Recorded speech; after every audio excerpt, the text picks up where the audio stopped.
Good morning. It is Tuesday, May 16th, 2023. Back here for Daily Shakeup number 718.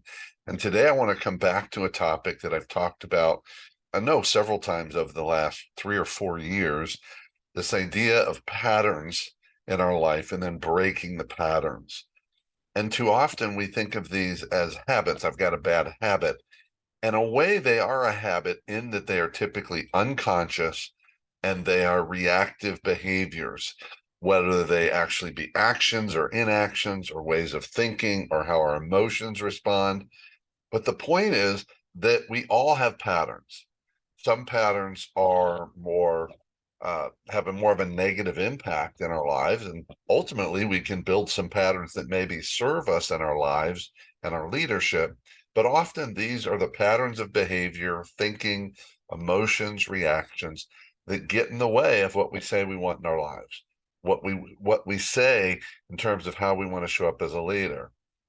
We all have these patterns. So the key is to become aware of the patterns, I believe, to try and understand the source of the patterns. What's the past situation or the story you tell yourself or that you have come to believe about yourself or about the world or about leadership or business that then builds on these patterns.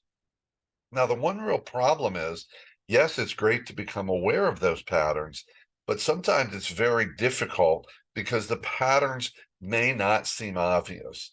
And one of the things that I often do when I'm working with folks and friends is help them spot the patterns.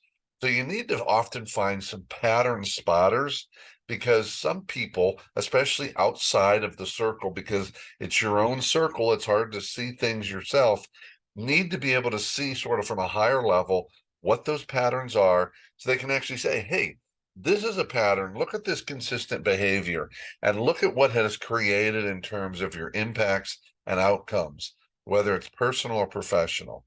So patterns matter, and typically patterns get in our way.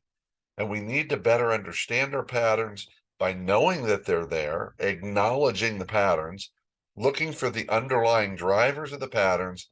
And when you need help, get an outsider's perspective to help you spot them so you can change them. That's it for today. Keep taking care of yourself and everyone around you. And by all means, stay connected.